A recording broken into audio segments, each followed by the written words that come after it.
Halo semuanya, semoga teman-teman di sini dalam keadaan sehat-sehat saja dan juga baik-baik saja. Ya, karena seperti kita tahu, pandemi belum berakhir, pandemi belum usai. Harapannya teman-teman semua tetap dalam keadaan sehat dan tetap semangat menjalani kehidupan kita ke depannya. Teman-teman semua, di sesi kali ini kita akan membahas mengenai internet culture, yaitu bagaimana secara tidak langsung ya internet itu mengubah kehidupan kita di dalam bersosialisasi, mengubah kehidupan kita di dalam mengembangkan bisnis kita, mengubah kita juga di dalam kita berkomunikasi seperti yang kita alami saat ini dan sebagainya. Tidak hanya berpengaruh kepada penggunaan ataupun literasi teknologi saja, tapi secara tidak langsung internet itu mengubah banyak hal, ya, terutama di dalam kehidupan kita. Nah, kita akan bahas teman-teman di sesi kali ini, ya. Semoga apa yang disampaikan di dalam sesi kali ini bisa bermanfaat bagi teman-teman semua dan bisa memberikan gambaran pada teman-teman bagaimana internet itu mengubah segalanya, dan harapannya internet bisa membantu atau mengembangkan kehidupan teman-teman ke depannya. Nah, untuk mengawali teman-teman, saya akan memperlihatkan sebuah gambar yang saya ambil dari seorang futuristik, ya, seorang futuris namanya Bertrand Russell, yang dia mengatakan bahwa saat ini humanity dan teknologi itu erat sekali hubungannya. Banyak orang yang mengatakan bahwa kita hidup di dunia teknologi. Iya, tidak salah teman-teman. Cuma ada satu hal yang pengen disampaikan di dalam buku yang dikembangkan oleh Bertrand Russell, yang dia mengatakan bahwa salah satu intinya bukan kita yang dikuasai oleh teknologi, tapi kita yang menguasai teknologi. Dan jangan sampai teknologi yang ada saat ini mengurangi sisi humanisme pada diri manusia. Dan bagaimanapun, ya teman-teman, sisi humanisme dan sisi teknologi harus selalu berhubungan. Dan posisinya pun diharapkan sisi humanisme itu harus berada di atas daripada sisi teknologi itu sendiri. Dan itu diharapkan.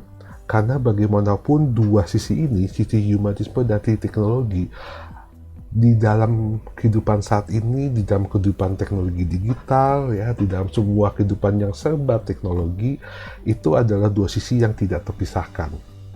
Dan bagaimana kita bisa membawa teknologi itu ke arah positif ataupun ke arah negatif, yang menentukan adalah kita sebagai manusia. Itu harus kita perhatikan di sini teman-teman semua. Nah, ada satu hal yang menarik teman-teman semua, yaitu ketika kita membahas mengenai tentang bagaimana ketika sebuah inovasi, khususnya teknologi itu dilempar atau dikembangkan di dalam dunia sebenarnya.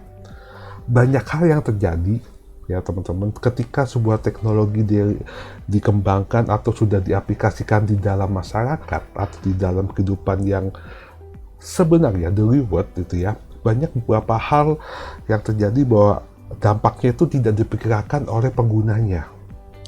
Banyak hal yang ketika dia penggunanya atau inventornya menciptakan teknologi tersebut, dia tidak menyangka hal itu terjadi, ya. Dan itu yang dinamakan dengan the law of unintended consequence. Nah, itu yang terjadi teman-teman. Dan dampak atau efek ini itu berdasarkan apa? Berdasarkan bagaimana manusia, ya, itu menggunakan teknologi tersebut. Saya ngambil sebagai contoh sederhana sekali. Ketika Mark Zuckerberg mengembangkan Facebook misalnya. Kalau teman-teman lihat bagaimana sejarah Facebook itu dikembangkan, salah satu dasarnya Facebook itu dikembangkan sebagai media komunikasi di dalam kampus. Ya, media sosial dikembangkan di awalnya adalah bagaimana sosial media atau web 2.0, ya, dari dasar dari sosial media itu digunakan sebagai media bertukar informasi, sebagai media berkomunikasi antar penggunanya, ya. Tapi ternyata ada beberapa hal yang mungkin tidak disangka oleh oleh penciptanya, yaitu contohnya Mark Zuckerberg yang mengembangkan Facebook. Contoh pertama, mungkin dia tidak menyangka ketika media sosial ataupun Facebook digunakan untuk berbisnis, kayak untuk mempromosikan bisnis yang dikembangkan oleh penggunanya. Tentu saja itu kan dampak positif, teman-teman.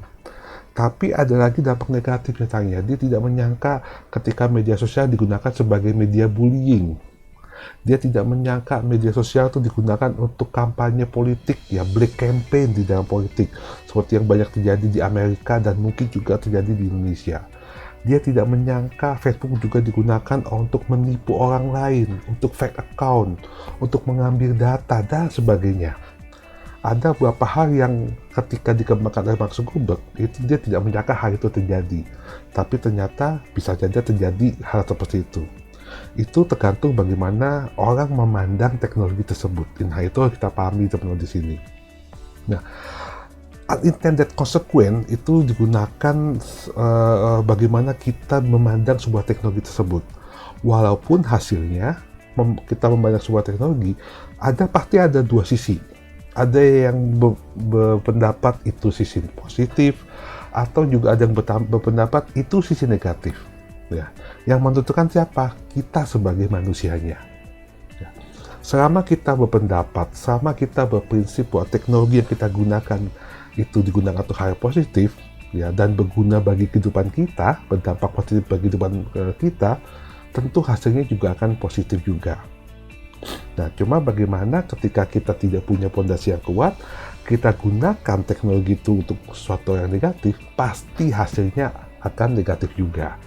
Nah, itu adalah yang dinamakan dengan unintended consequence. Ya, dimana mungkin ketika dikembangkan di awal, dia tidak menyangka hal itu terjadi. Dan itu juga terjadi di dalam internet, teman-teman. Jadi kalau kita bilang, apa sih internet itu? Apa sih dampak di media sosial? Dampak yang kita rasakan adalah to bring us together. Dampak yang kita rasakan adalah bagaimana kita berkomunikasi. Dampak yang kita rasakan adalah kita menjadi connected. Itu mungkin yang diharapkan oleh para pencipta media sosial atau pencipta internet di awalnya. Sebagai media komunikasi untuk membuat kita saling terhubung satu dengan yang lain. Nah, namun kenyataannya teman-teman, ya, ada beberapa hal yang ternyata itu berdampak buruk atau berdampak negatif. Saya ngambil contoh aja tombol like, ya. Walaupun kalau teman-teman sudah menyaksikan video sosial dilema misalnya, ya, itu di sana digambarkan bagaimana tombol like itu salah satunya digunakan untuk mengapresiasi, ya. Digunakan untuk mengapresiasi sebuah hal postingan yang positif, digunakan untuk mengapresiasi segala sesuatu, kita memberikan support pada teman kita, mengapresiasi kita, dukungan kita pada apa yang dilakukan oleh kita di dalam media sosial. Namun ternyata banyak orang berubah-ubah mencari like, berubah-ubah mencari menambah follower, ya, dengan harapan apa? Semakin banyak di like, saya semakin terkenal misalnya.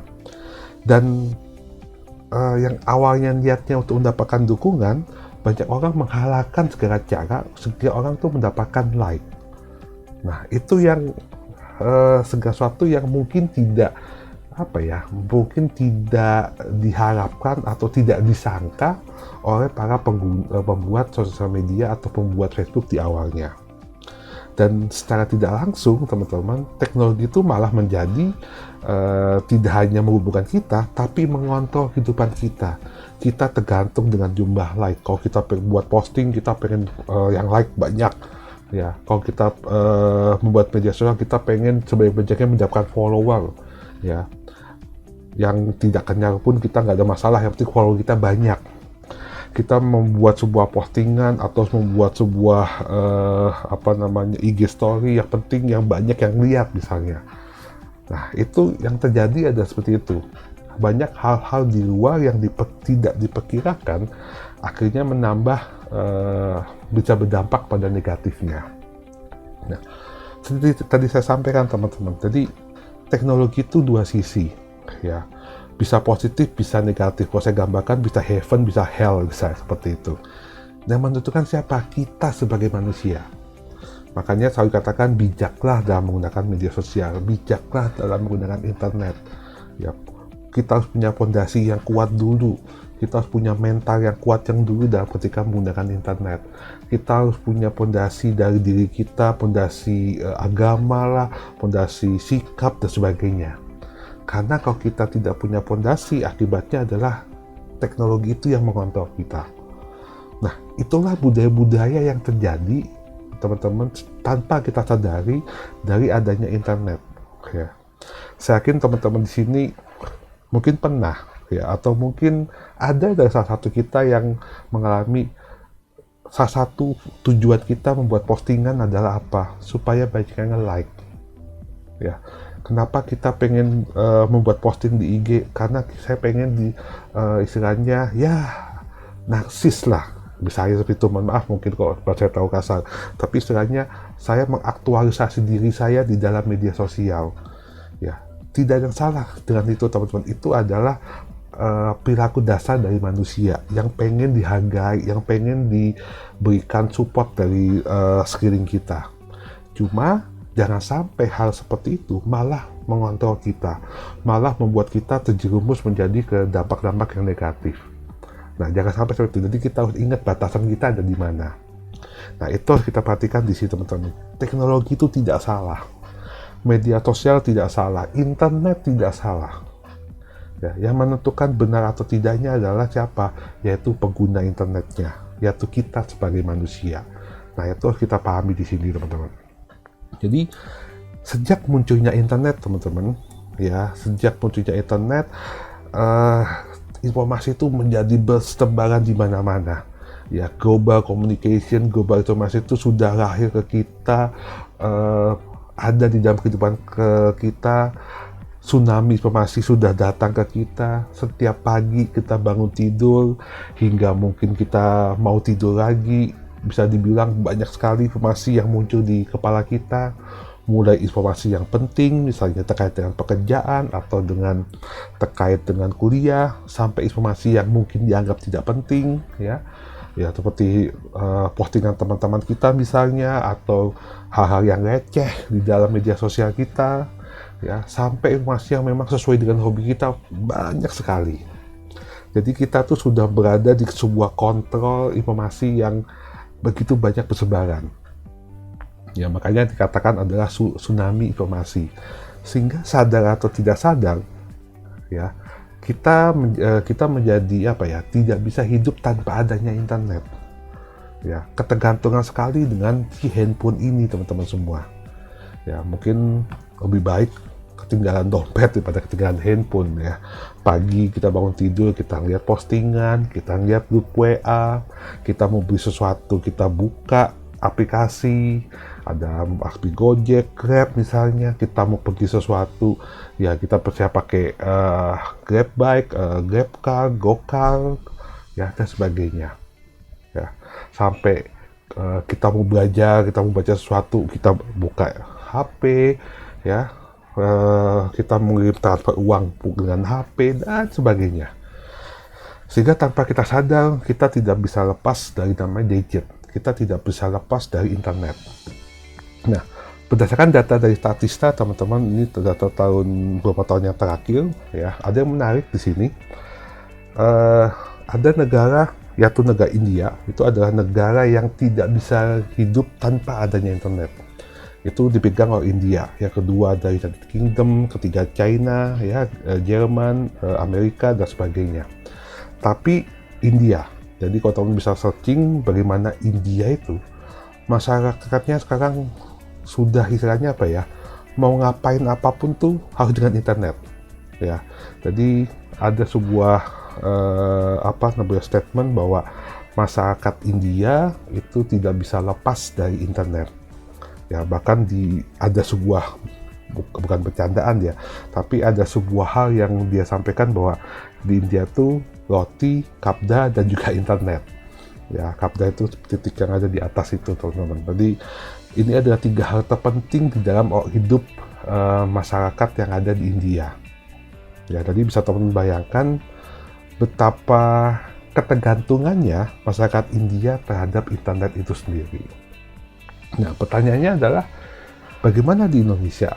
Ya, Indonesia bisa jadi akan mengarah ke sana. Ya, ini menurut asumsi saya teman-teman. Jadi Indonesia sudah mengarah baik secara statistik, ya data sudah mengarah ke sana. Kita lihat dari yang tahun 2020 ini data tahun lalu teman-teman. Ya, di mana kita bisa melihat populasi masyarakat Indonesia, ya di sini total penduduk kita 272 juta, ya mobile phone-nya ya itu lebih besar daripada penduduk kita. Ya bisa jadi satu orang punya 2 handphone atau satu orang punya 2 kartu, ya atau bahkan lebih. Dan hampir bisa dibilang 70%, hampir 70% penduduk Indonesia itu sudah menggunakan internet, ya. Dan ada 60% ya itu adalah pengguna media sosial. Dan angka ini akan terus naik teman-teman. Apalagi dengan Indonesia dengan jumlah penduduk yang begitu besar. Apalagi adanya masa pandemi saat ini, ada masanya COVID seperti ini. Angka ini akan naik ya. Nanti mungkin kita bisa lihat bagaimana angka di tahun 2021. Ya, pasti menurut asumsi saya naiknya akan luar biasa gitu ya. Dan kalau teman perhatikan ya, ada yang menarik di sini teman ya. Jumlah penggunaan internet kita rata-rata di kita itu setiap hari ya terkoneksi dengan internet itu 8 jam per hari. Berarti kalau satu hari kita 24 jam ya teman-teman, kita bisa bayangkan mungkin 8 jam kita tidur, 8 jam kita berinternet, sisanya 8 jam mungkin ya kita mau makan aja masih pagi dengan internet ya, mungkin kita kuliah juga sekarang online, di kamar mandi mungkin nggak sampai 8 jam ya teman-teman. Jadi bisa teman bayangkan sepertiga hidup kita dalam setiap hari itu terkoneksi dengan internet ya, 7 jam 59 menit ya, mungkin saya anggap rata-rata 8 jam lah. Dan itu bisa teman bayangkan Indonesia juga mulai mengarah bagaimana ketergantungan internetnya cukup besar. Ya, dan ini kalau orang menganggap ini negatif, bisa jadi negatif, tapi kalau kita sebagai entrepreneur itu adalah sebuah peluang yang bisa kita manfaatkan. Ya, tentu saja bukan perlu memanfaatkan untuk hal yang negatif ya teman-teman, tapi ada sebuah peluang yang bisa kita manfaatkan untuk menjadi sesuatu yang positif. Nah, itu harus kita pikirkan, bukan membuat orang seperti apa ya, negatif, bukan ya, tapi ada celah peluang yang bisa kita kembangkan. Ya, berarti ada potensi pasar yang besar ketika kita membangun bisnis online. Ya, tetapi di satu sisi juga pasti ada dampak yang terjadi, ya, mungkin saja kelelahan mata, ya, istilahnya banyak sekali dampak karena banyak di depan internet gitu ya, mata semakin cepat lelah, pikiran juga semakin tidak konsen karena begitu banyak informasi yang lewat, kebanyakan duduk juga punya berdampak pada kesehatan, dan begitu banyak dampak yang terjadi. Dan Indonesia memang bukan speed yang tinggi teman-teman. Rata-rata speed Indonesia itu 13,83 Mbps ya, cukup lebih baik dibandingkan 10 tahun yang lalu. Walaupun angka ini dibandingkan negara lain masih jauh di bawah ya, cuma angka ini sudah ya cukuplah untuk ukuran Indonesia ya, walaupun ke ukuran dunia kita masih ada di bawah ya. Tapi setiap tahun perubahannya, kalau teman lihat di sini ada peningkatan ya, kurang lebih 30% daripada tahun sebelumnya ya. Dan tentu saja dengan infrastruktur yang semakin baik ya, tentu saja kecepatan ini akan terus semakin bertambah ke depannya. Nah, ada yang menarik teman-teman, ini data saya ambil dari World Economic Forum ya, sebuah data yang apa sih yang terjadi dalam internet dalam waktu 1 menit ya. Dalam waktu 1 menit kita ngambil contoh, misalnya ada sekitar 41 juta message di WA, ada 147.000 foto yang terupload di dalam Facebook, ada 208.000 orang menggunakan Zoom bersamaan ya, apalagi ya. Nah, 347.000 orang membuat stories. Nah, kemudian Twitter ada baru 319, ada YouTube dalam 1 menit ada upload video sebanyak 500 jam ya, dan sebagainya. Jadi kalau teman-teman melihat ini adalah sebuah data yang luar biasa, hanya dalam waktu hitungan menit di dunia. Ya, kita tidak berbicara 1 hari, teman-teman. Kita tidak berbicara 1 jam. Kita tidak berbicara 1 bulan. Ini hanya bicara 1 menit. Sehingga teman-teman bisa bayangkan begitu besarnya data yang terjadi, begitu besarnya informasi yang lewat dari satu tempat ke tempat yang lain yang begitu besar sekali. Sehingga tidak salah kalau saat ini kita dinamakan sebagai waktunya communication and information tsunami, karena kita dibondong begitu banyak informasi, begitu dibanjiri dengan komunikasi saat ini yang begitu besar. Itu yang terjadi, teman-teman. Dan kalau teman bayangkan ya, dengan data ini tadi, kalau kita fokus dengan internet dalam 1 hari, teman bisa melihat bagaimana lelahnya kepala kita, bagaimana lelahnya pikiran kita, bagaimana capeknya mata kita membaca informasi yang begitu banyak, baik dari handphone, dari laptop, dan sebagainya. Sehingga banyak sekarang bermunculan lagi namanya digital fatigue, kelelahan dalam dunia digital, ya, masalah di dalam kesehatan kita di dalam ketika duduk, kesehatan mata, dan sebagainya. Ya, jadi memang yang harus kita pikirkan adalah kalau tadi gambar negatif dan positif, ya, positif dan negatif, kita harus benar-benar seimbang. Kita harus bisa benar-benar memanfaatkan teknologi, khususnya internet, dengan seimbang. Makanya sisi humanisme pun harus selalu jalan. Ya, kita tidak bisa menggunakan sisi manusia kita di dalam teknologi internet itu sendiri, teman-teman semua. Nah, bagaimana teman-teman internet bertransformasi? Ya, jadi kalau teman lihat di sini, salah satu yang membuat perkembangan terbesar itu adalah akhirnya Web 2.0 di awal abad 21. Ya, jadi Web 2.0 itu dulu ketika adanya web itu statik 1.0, kemudian muncul Web 2.0 yang dinamik, yang bisa berubah, dan inilah awal akhirnya media sosial. Ya, itu akhirnya di situ. Jadi ketika teknologi Web 2.0 muncul, maka akhirnya media sosial. Ya, banyak yang mengatakan kita sudah masuk ke 3.0, 4.0, saya tidak tahu. Tapi yang pasti adalah ketika munculnya teknologi Web 2.0 itu mengubah konsep internet yang ada di dunia. Nah, itu muncul di situ, teman-teman. Jadi dan kemudian internet tidak lagi hanya concern kepada pertukaran informasi secara alone ya, tapi sudah menjadi global. Ya.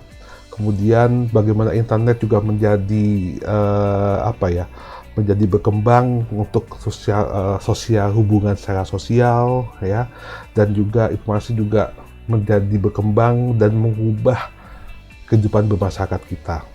Ya, secara tidak langsung itu berubah. Ya, jadi kebiasaan kita yang dulu, mungkin kalau teman-teman tanya ke orang tua kita lebih suka ngobrol secara langsung. Sekarang ngobrolnya dengan HP, dengan video call, dengan WA, ya. Interaksi secara fisik mulai berkurang, ditambah lagi masa pandemi seperti ini, ya. Jadi interaksi digital kita semakin tinggi. Jam kerja kita berubah, jam kuliah kita berubah, ya, banyak sekali yang berubah. Ya, jadi kalau dulu ketika belum adanya pandemi, kita terbiasa, banyak orang mengatakan kerja itu dari jam 8 sampai jam 5 atau 8 to 5 atau 9 to 5 gitu ya. Nah, mungkin sekarang dengan ada WFA, orang enak ya kerja dari rumah.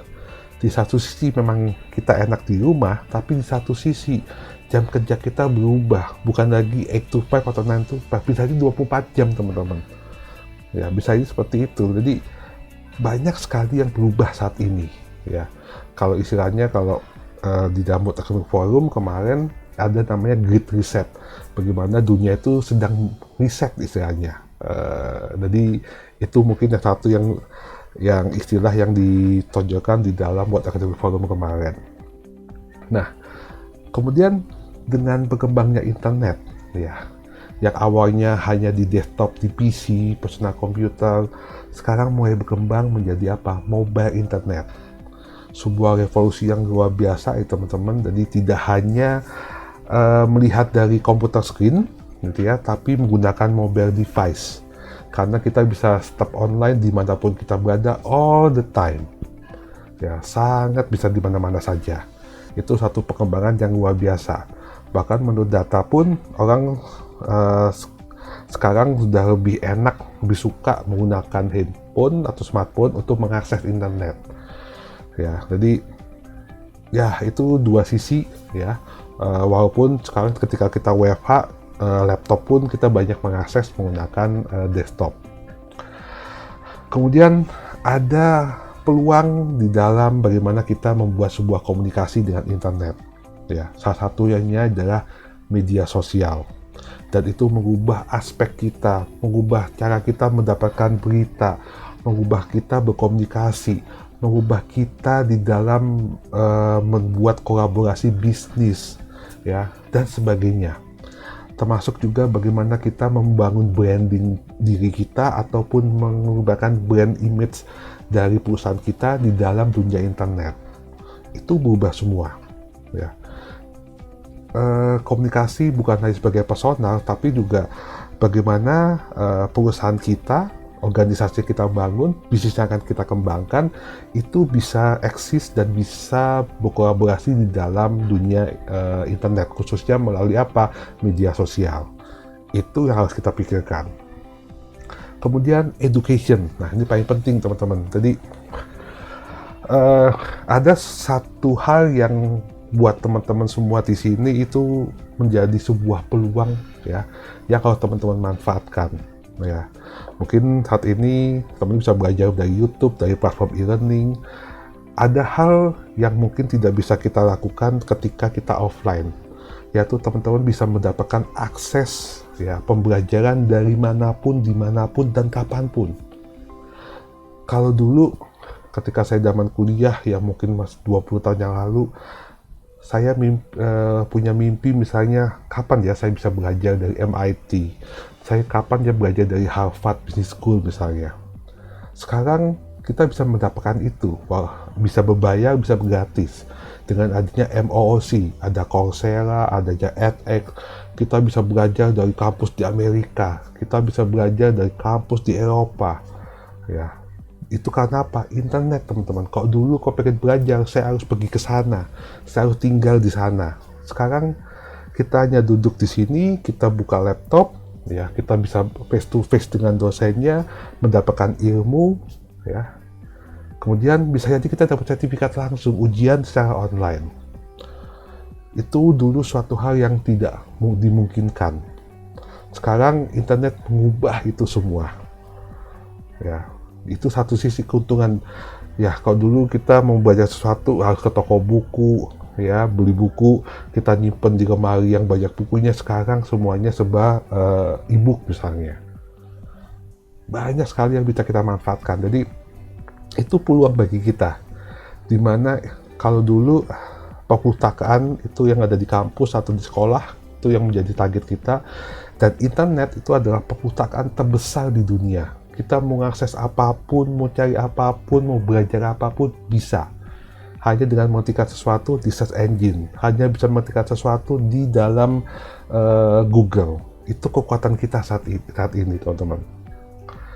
Itu harus kita bayangkan, dan itu harus kita jadikan sebagai sebuah peluang untuk kita bisa mengembangkan diri kita, karena belajar itu bukan hanya di sekolah, tapi bagaimana kita menjadi pembelajar seumur hidup.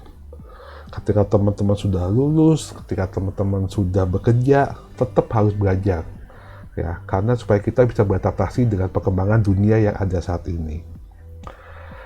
Internet and privacy and security ini mungkin menjadi hal yang sensitif saat ini.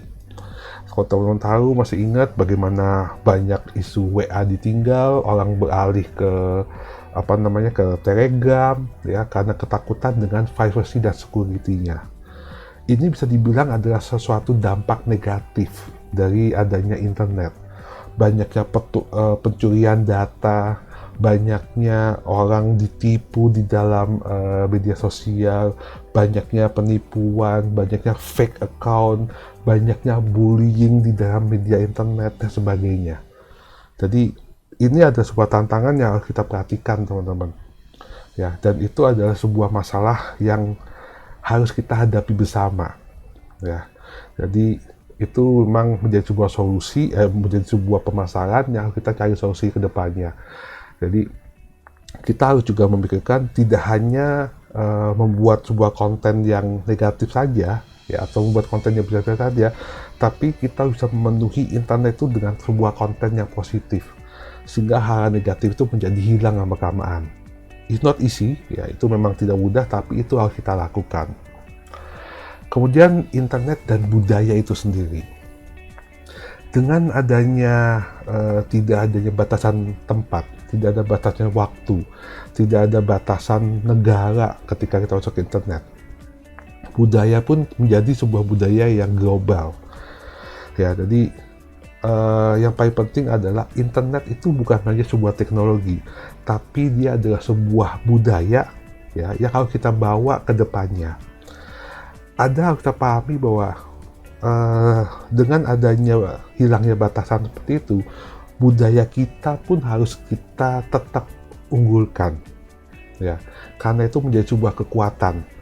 Ingat ya, human dan teknologi, manusia itu punya budaya, manusia itu punya karakter yang tidak boleh ditinggalkan. Makanya hubungan antara internet dan juga budaya itu tidak boleh dihilangkan, ya, dan itu menjadi tugas kita. Makanya dikatakan human dan teknologi itu, human harus di atas, teman-teman. Jangan sampai dengan hilangnya semua, budaya kita semakin hilang. Ya, jangan sampai karakter kita hilang. Jangan sampai soft skill kita hilang, mindset kita hilang. Bagaimana karakter entrepreneur kita dan sebagainya menjadi hilang karena adanya internet. Nah, itu kita pahami semua di sini.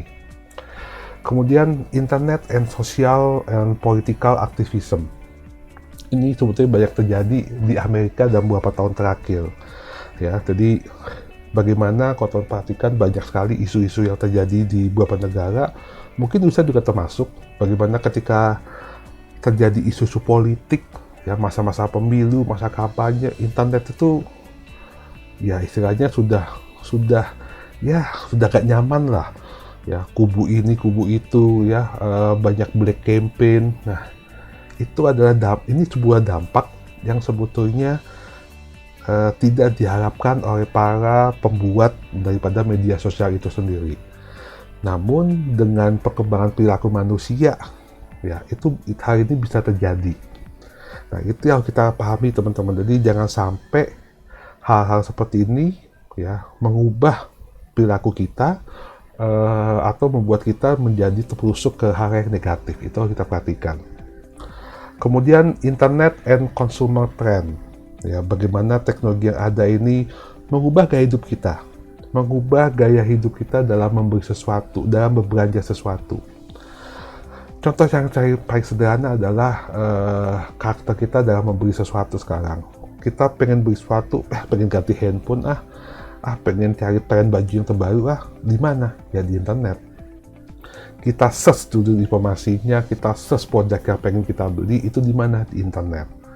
Kita dapatkan informasi secara detail di internet, ya. Setelah itu kita baru memutuskan mau beli apa tidak, baik belinya secara offline maupun online. Dan bahkan word of mouth di dalam internet itu secara tidak langsung mengubah orang, ya, untuk tertarik membelinya. Wah, teman saya di media sosial ini beli sesuatu menarik nih, kok bagus ya. Ya, dan dia merekomendasikannya, kita pasti akan lebih tertarik, teman-teman. Jadi secara tidak langsung internet dan media sosial mengubah gaya kita, mengubah perilaku kita dalam berbelanja juga.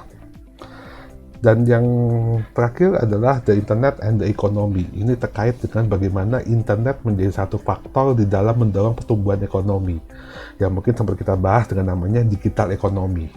Ya, jadi di dalam framework makroekonomi pun internet itu, karena internet semakin cepat berkembang, dan itu akan meningkatkan produktivitas dan tingkat persaingan, ya, baik secara bisnis, organisasi dan sebagainya.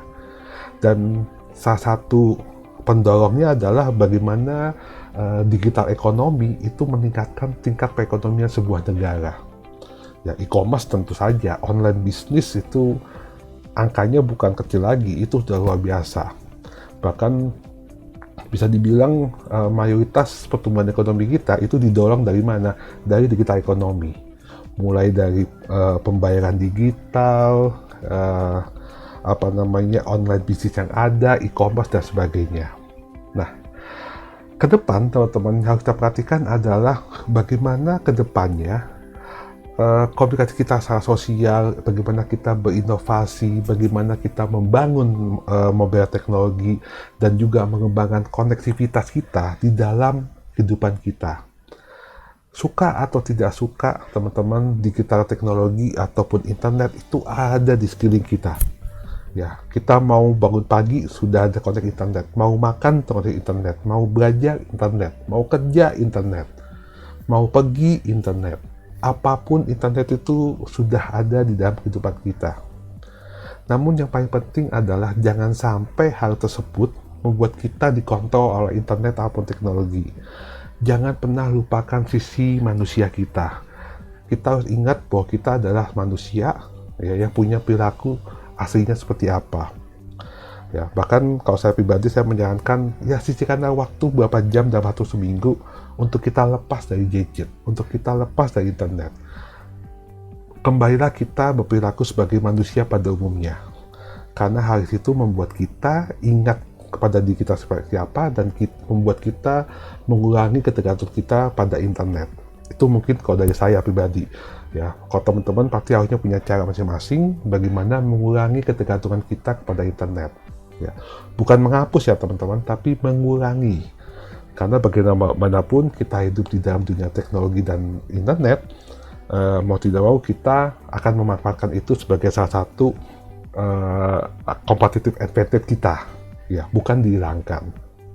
Nah, itu teman-teman gambaran yang bisa saya sharingkan di pertemuan kali ini, bagaimana internet itu secara tidak langsung maupun langsung mengubah kehidupan kita. Nah, ada satu yang pengen saya highlight teman-teman, masalah positif negatif. Internet teknologi tidak salah. Ya.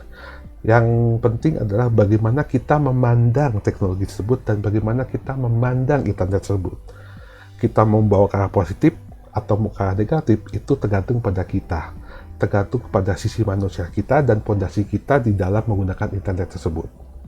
Nah, harapannya teman-teman kepada kita semua, kita bisa menggunakan internet ataupun teknologi itu secara bijak, sehingga akan berdampak kepada kehidupan kita secara positif, baik kehidupan kita pribadi atau di dalam membina kehidupan kita ke depannya.